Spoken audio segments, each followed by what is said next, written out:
Welcome to Within the Frame, where we bring the most pressing issues from across the globe into focus. I'm Kim Mo-kyan.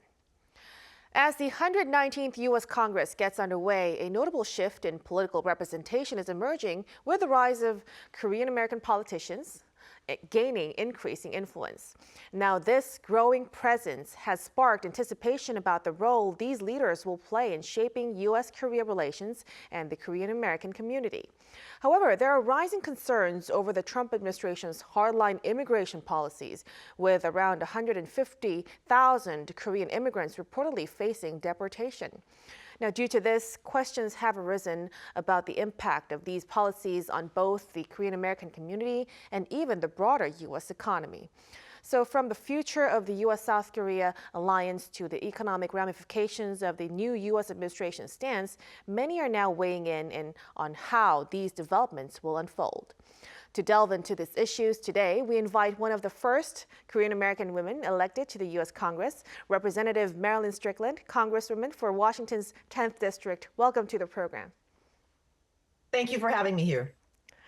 So, Congresswoman, the 119th U.S. Congress started last month, and there are not only veteran lawmakers like yourself, but also four other Korean-American politicians, including Senator Andy Kim. What do you think has driven the rise of Korean-American politicians in the U.S.? I would say a few things have driven the rise of Korean-American politicians in the United States. You're starting to see us run for office at all levels. And so we are on city councils. We have served as mayors, we are in state legislatures, we are on port commissions, and we're in Congress now. And so I believe we're creating a pipeline of talent, but also the fact that, when you see yourself reflected in elected office, it makes you say, I can do this. And there's been a very intentional effort to try and recruit high quality, talented Korean-American candidates, and we're doing well. And so I think the combination of those things really has increased our presence. My friend Andy Kim is now the first Korean-American in the United States Senate. I was one of 3 Korean-American women elected in my cycle in 2020. And so I just think you're seeing more of a presence, and I believe it's only going to increase over time. Well, it's definitely I'm very proud to hear as a Korean myself. Now, so as a Korean-American politicians are gaining influence, there are increasing expectations for them to play a positive role in both the South Korean American community and also U.S.-Korea relations, of course. But due to, President Trump's stronger immigration policies, like I said in the intro, around 150,000 Koreans are facing deportation. What is your perspective on this issue? And are there any measures being considered as of this moment? So if you look at some of the actions taken by Donald Trump through executive order, he talked about the deportation of people who are undocumented. And I think one of the conversations that often happens in the United States, especially when we talk about people who are not documented, is that people tend to think they only come from the southern border in Mexico and South America, when in fact they come from around the world. One thing has happened that I think is very important, and that's the idea of birthright citizenship. If you are born in the United States, you have the right to be a citizen. And there have been 2 judges now in the United States, one in Washington state and one, I believe, in Maryland recently, who basically said that is illegal. So I think that's good news. The other thing to keep in mind, too, is I think about immigrant populations that come from around the world who are in the United States. If we deported people for being undocumented, all of them, the U.S. economy would collapse because immigrants are doing so much important work in just about every single sector. So I wish that we could come up with a policy that creates a path to citizenship for people, and then also, look at what we can do from a very thoughtful, comprehensive immigration reform perspective, where we're looking at specific industries where we know we need talent, but also letting people who are working hard, who are paying taxes and doing right, to find a quick path to citizenship. But it's a complicated conversation. But as a Korean American, as someone who was born in Seoul myself, I understand the importance of this issue. So as a Korean American, as someone who values, immigrant talent, I definitely want to make sure that we're able to stop Trump from doing the wrong thing, but finding a way to do the right thing as well. Well, that will definitely bring a sense of hope to many of our immigrants out there. Now, as a Congresswoman yourself, what kind of positive roles do you expect Korean American politicians to play in areas like, the Korean American community, the U.S. Korea alliance, and U.S. Korea relations? And also, are there any issues that you are particularly focused in? I would say a few things. So obviously, there is a significant Korean American population here in the United States, whether you're in New York, LA, Washington State, Georgia, we're everywhere. And so really looking at the needs of the Korean American community, which honestly aren't that different from, I would say, the community at large, right? We want access to affordable housing. We want good jobs. We want to be able to get access to capital to start businesses. We care very deeply culturally for our elders, and we want to make sure they get access to good caregiving and healthcare. You know how much education is important to us as people. And so all those things, good schools, good jobs, safe communities, safe homes, those are our priorities here at home. But also understanding that we're part of the diaspora of people who come from Korea, and we want to make sure that the ties between the United States and the Republic of Korea stay very, very strong. We have nearly 30,000 troops stationed in South Korea, and that alliance that we have between the U.S. and Korea will remain ironclad regardless of who's president. We have to make sure that we're cultivating those relationships, promoting student exchanges, promoting very good, thoughtful, mutually beneficial trade agreements, student exchange, all those things that are very important to strengthening those ties. Right. Now, Congresswoman, I just also want to touch upon the situation here in South Korea. As we all know, recently our country has experienced political turmoil regarding President Yoon Suk-yeol's impeachment. I wonder, how does the U.S. political circle view this political situation in the country? Well, remember, it happened very quickly, right? Over a period of 48 hours. So he declared martial law. The legislative branch came in and basically shut that down, and now he's been impeached. And so in many ways, this is how democracy is supposed to work. It's why you have separate co-equal branches of government to serve as checks and balances.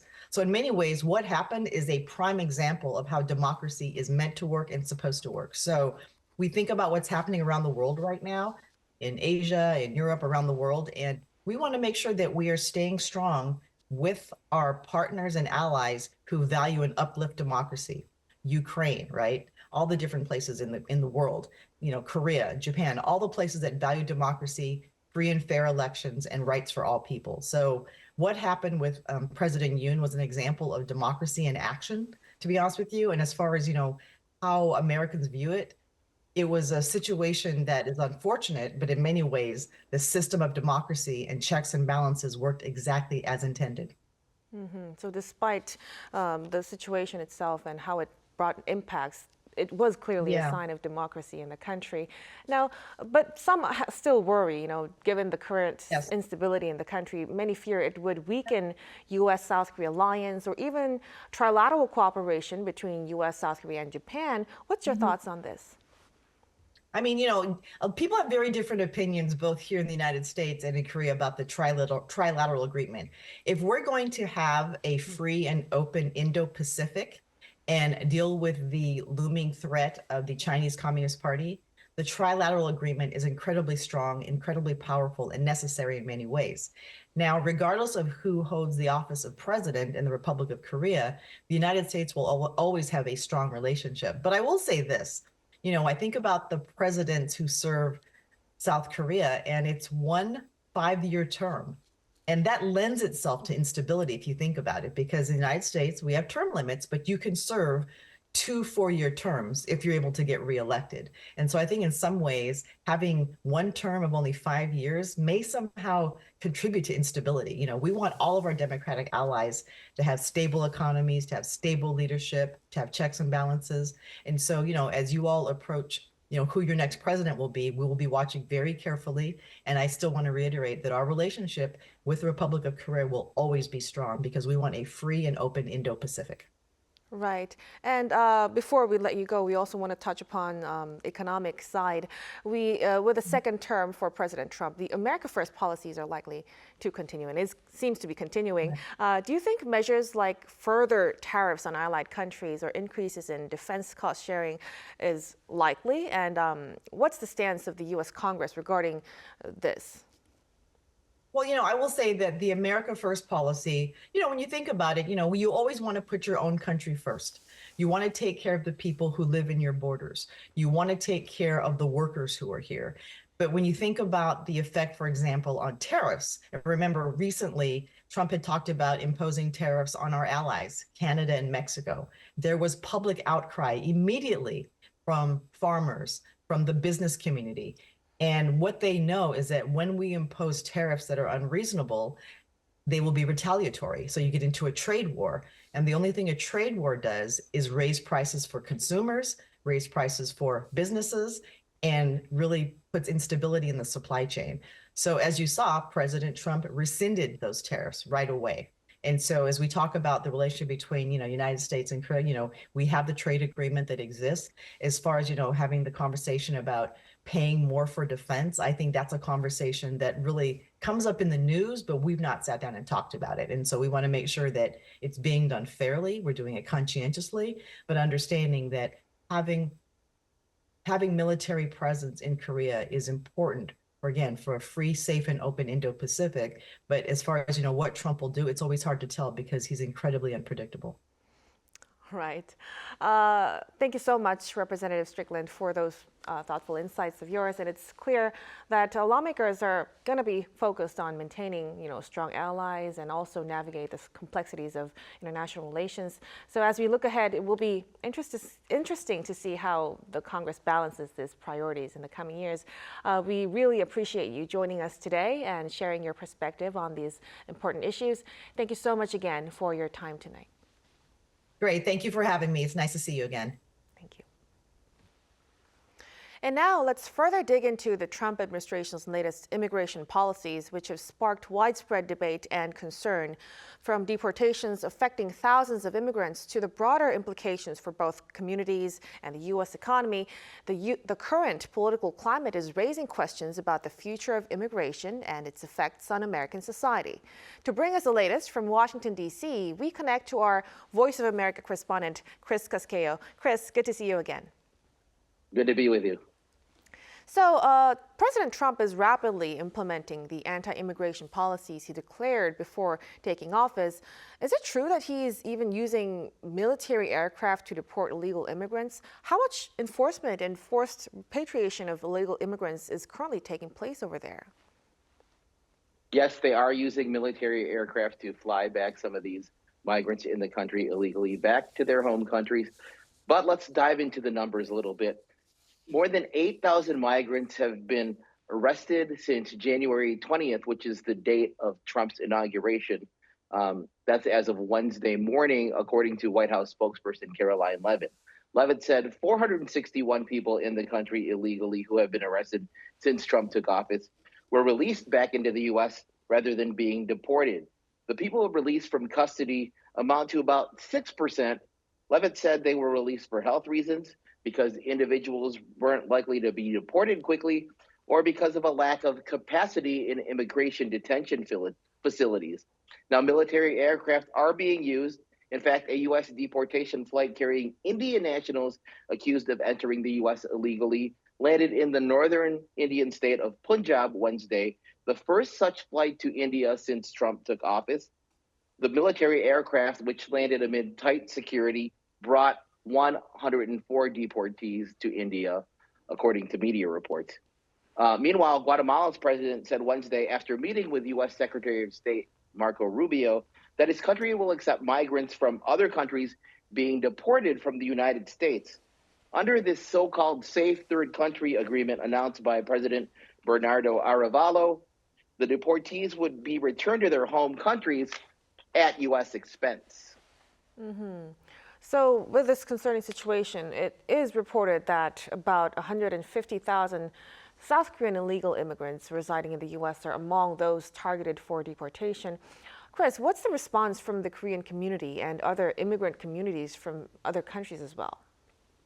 The Committee on Korean Americans, CKA, estimates that of the approximately 11 million illegal immigrants in the United States, approximately 140,000 to 150,000 are of Korean descent, and that's 1.3 to 1.4%. And reportedly, there are about 20,000 Korean adoptees who were legally adopted as children but became illegal immigrants because their adoptive parents did not properly follow procedures such as applying for nationality. Now that loophole was closed in recent years, but there's still about 20,000 of those in that sort of legal limbo. Now, an unnamed Korean immigrant who failed to obtain legal status after entering the U.S. on a tourist visa more than 20 years ago said in an interview, "I'm very afraid and intimidated by the news that is getting intensified," adding, "Other Koreans in similar situations say they can't live because they're so anxious." And that's a sentiment that we're hearing across many of the other immigrant communities here in the United States. Right, so it's very concerning for most of them, many of them. Now, protests condemning the large-scale deportation of illegal immigrants, which is being pushed by the Trump administration, are occurring across the U.S., we hear. Now, what is the current situation and also the general public's opinion? A movement to protest these early actions of President Donald Trump's administration took off Wednesday here in the U.S. as thousands of demonstrators gathered outside a federal courthouse in Philadelphia and at state capitals in Michigan, Texas, and Wisconsin and Indiana. The protests are the result of a movement that was organized online under the hashtags Build the Resistance and 5051, which stands for 50 protests, 50 states, one day. Websites and accounts across social media issued calls for action with messages such as reject fascism and defend our democracy. And then on Sunday, thousands of people protesting mass deportations in Los Angeles, California, shut down a freeway in downtown Los Angeles, the 101, which is a very busy main highway in that area, and they blocked it for several hours. But President Trump's favorability rating has reached a personal high, according to new polling, but he still remains the least popular president in the U.S. since at least 1953. The Real Clear Politics tracker indicates that Trump's favorability rating currently averages plus 1.2 points, meaning that 48.9% of people view him favorably and 47.7% of respondents to this poll view him unfavorably. And it's actually the first time he's been has a net positive rating as opposed to a net negative rating. Right, and maybe that's due to, his keep on pushing with his American First policies. Now, in addition to this, Trump has signed an executive orders right after taking office to strengthen immigration screening and end birthright citizenship. What's the current status of these initiatives? Well, it keeps losing battles in court. A U.S. federal judge on Wednesday ordered a second temporary pause on President Trump's executive order seeking to end birthright citizenship for anyone born in the United States to someone who is not in the country legally. U.S. District Judge Deborah Boardman said, "No court in the country has endorsed the Trump administration's interpretation of the 14th Amendment, and this court will not be the first," she wrote. Trump's inauguration week order has already been on temporary hold nationally because of a separate suit brought by 4 states in Washington, where a judge called the order blatantly unconstitutional.